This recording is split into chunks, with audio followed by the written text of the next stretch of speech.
Guys welcome back to another video. आज की इस वाली वीडियो में मैं शिवम आपका स्वागत करता हूं।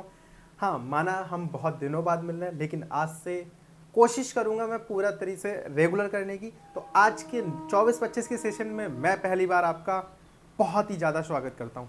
तो चलिए शुरू करते हैं। आज हम स्टार्ट करने वाले हैं समांतर श्रेणी से। किससे बात करेंगे?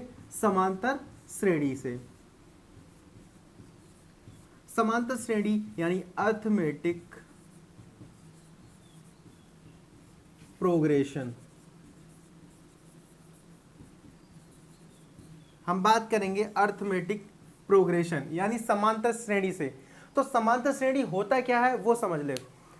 जब किसी चीज में जब कोई संख्या है उसमें जब कोई श्रृंखला बनाई जाती है, उस श्रृंखला में उनके बीच जो अंतर हो अगर वो समान रहता है या कोई भी अगला पद किसी एक निश्चित नियत संख्या से मिलाने से प्राप्त होता है तो वो हमारे समांतर श्रेणी होती है। जैसे अगर हम बात करें, अगर कोई श्रृंखला बनाए 2, 4, 6, 8, डॉट डॉट डॉट, ये हमारी एक श्रृंखला है। ये हमारी एक श्रृंखला है, ठीक है। अब हम श्रृंखला हमने बताया कि कोई नियत संख्या जोड़ने से प्राप्त होता है। तो देखो, अगर 2 में कितने जोड़े तो 2 4 हो जाएंगे, तो 2 जोड़ना पड़ेगा, फिर आपको +2, फिर +2। यानी देखिए यहाँ पर 2 आपको +2 करने पर हमें एक श्रृंखला प्राप्त हो रही है। एक नियत संख्या है, कौन सी है? 2 है। इस नियत संख्या को हम क्या कहते हैं? सार्वांतर कहते हैं। क्या कहते हैं? सार्वांतर कहते हैं, जिसे हम डी से प्रदर्शित करते हैं। किससे प्रदर्शित करते हैं? डी से। सार्वांतर का मतलब होता है सभी के बीच जो अंतर है वो समान होना चाहिए। जब समान होगा तभी वो क्या कहलाएगा? अर्थमेटिक प्रोग्रेशन यानी समांतर श्रेणी। एक और देखते हैं।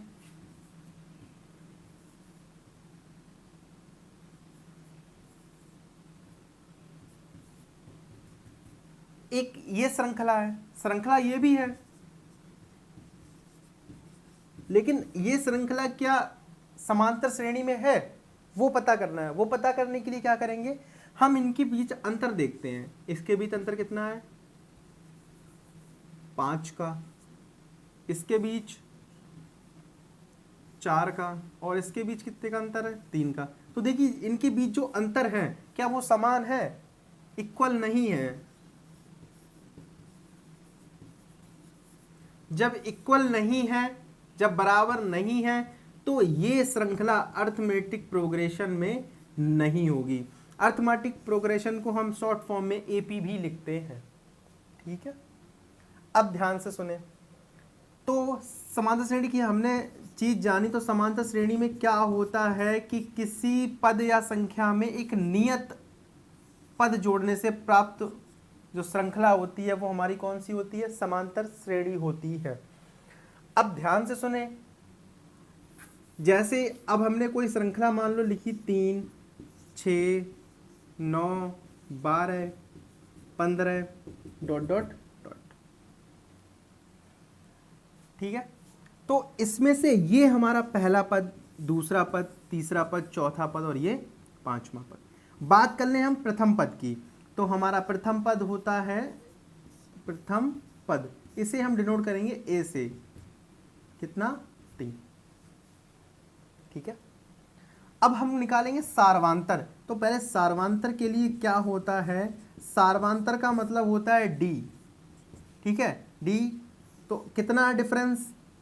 तो दूसरे, हमेशा ध्यान रखना, डी को ज्ञात करने के लिए हम दूसरे पद में से पहले पद को माइनस कर देते हैं।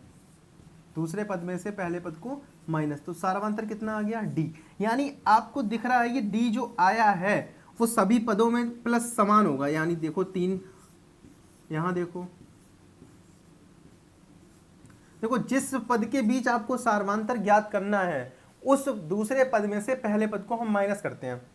इनके बीच अगर अंतर निकालना तो दूसरे पद में से पहला पद माइनस होगा, ना कि दूसरे पद में से पहला, ना कि पहले पद में से दूसरा, ठीक है। तो गलत हो जाएगा, उल्टा हो जाएगा। तो सार्वांतर निकालने के लिए हमेशा क्या करेंगे आप? दूसरे पद में से पहले पद को हम माइनस करेंगे। इतनी बात समझ में आ रही होगी। अच्छा, उसके बाद क्या करते हैं? कोई अगर श्रृंखला है, माना देखो किसी श्रृंखला में n पद हैं, कितने पद हैं, n पद। अब जरूरी तो नहीं है ना, यहाँ 2 4 6 8 कॉमा डॉट डॉट डॉट लिखा है, इसका मतलब इसके आगे और भी पद हैं, है ना, उनके बीच भी डिफरेंस कितना होगा, 3 का होगा। कोई nवां पद है, n पदों की श्रेणी है, n पदों की श्रृंखला है या श्रेणी है।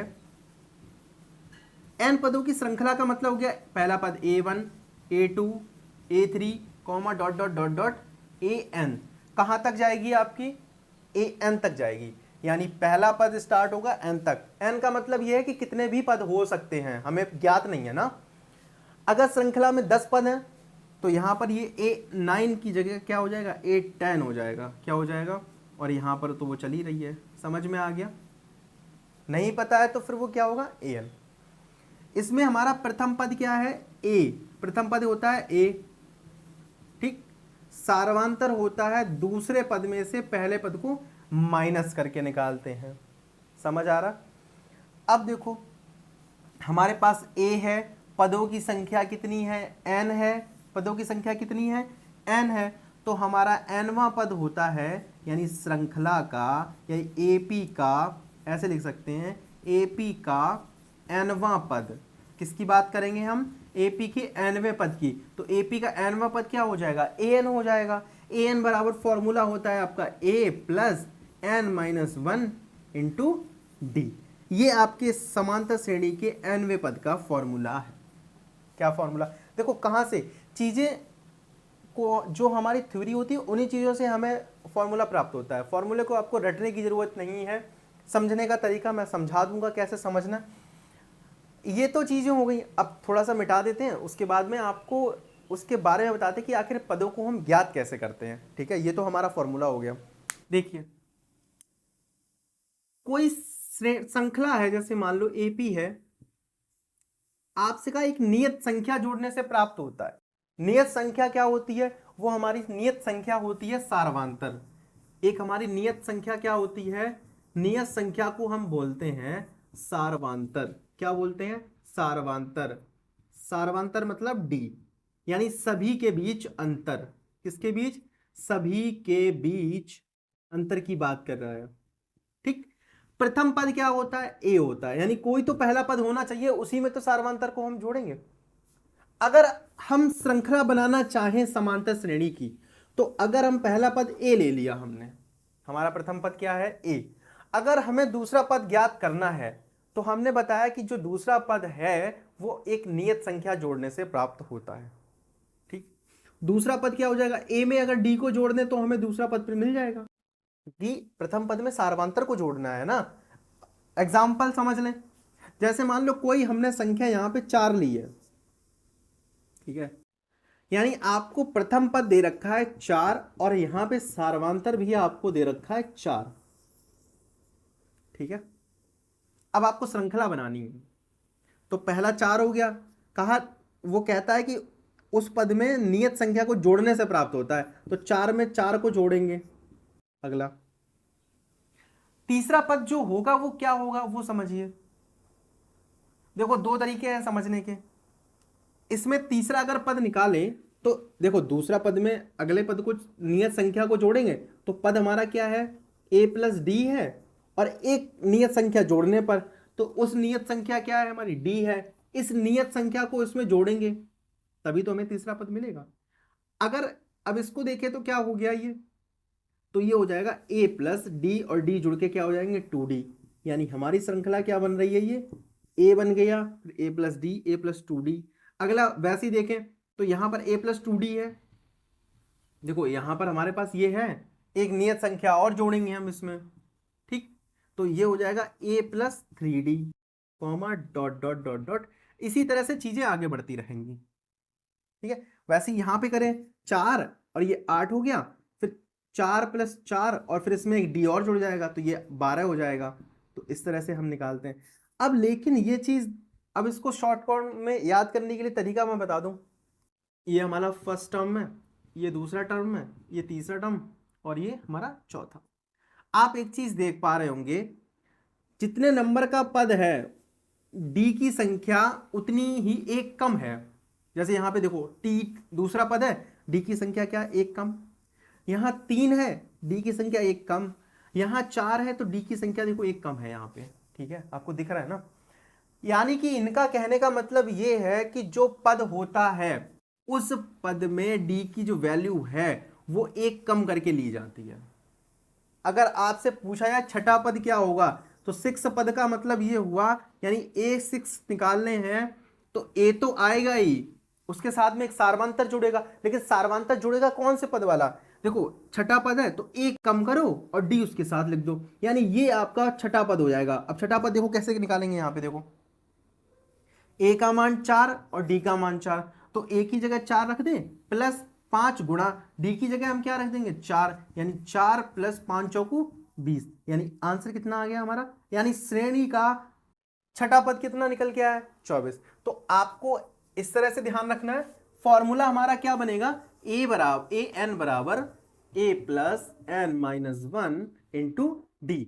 जहां जहां बात करें, जहां ए एन क्या है, यहां ए एन बराबर है हमारा अंतिम पद, ए एन का मान क्या है हमारा, ये हमारा अंतिम पद है, क्या है अंतिम पद। ए यहां पर है, ए बराबर अगर बोले तो यहां पर है प्रथम पद, क्या है प्रथम पद। डी क्या है हमारा सार्वांतर है, डी हमारा क्या है सार्वांतर है। और एन क्या है यहाँ पर, एन बराबर है पदों की संख्या, एन बराबर क्या है पदों की संख्या, एन बराबर पदों की संख्या। इतनी चीज समझ में आई, ये चीजें हैं। तो आज की इस वाली वीडियो में इतना ही। अगली वीडियो में जब हम मिलेंगे तो हम फॉर्मूले को क्वेश्चंस के साथ डिस्कस करेंगे, चीजें आपको और अच्छे से समझ में आएंगी। तो आज की इस वाली वीडियो में इतना ही, मिलते हैं अगली वीडियो में, तब तक के लिए अच्छे से पढ़ाई करिए, खुश रहिए। Thanks for watching.